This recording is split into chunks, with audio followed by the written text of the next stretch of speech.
Ito yung mga unang itlog dun sa mga manok na nag-umpisa pa lang mag-itlog sa farm.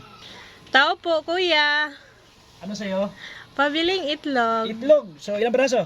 Isang tray, kuya, yung pinakamura lang. Pinakamura ito. Magkanong tray niyan, kuya? 150 isang tray. 30 piraso. Kumplituhan ko muna. Bakit ang mura ng itlog, kuya? Mga maliliit ito. Ito yung mga unang itlog dun sa mga manok na nag-umpisa pa lang mag-itlog sa farm. Kaya mura lang. Pwede Gcash ko na lang yung bayad? Pwede, walang problema. Matanggap ako dito ng Gcash ang bayad. Sige, Send mo na lang. Diyan yung number sige, kuya. Wait lang, ha. Ay, kuya, nag-exceed na yung Gcash mo. Nag-exceed na ba? Wait na, tingnan ko muna. Meron pa natira 1,000. 150 lang naman yung babayaran mo eh. Bali yung 1.5 yung isi-send ko, kuya. 1,500?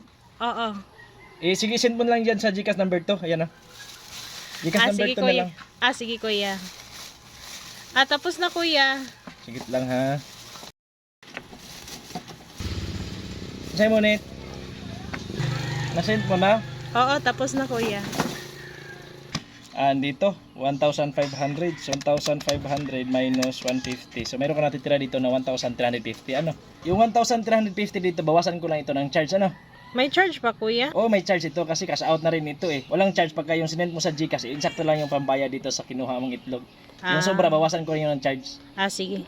Magkano charge yun, kuya? 1,350, yung charge yun 25. Sige, kuya. Sige. 1,325. Tapos ito itlog. Salamat, kuya. Sige, salamat.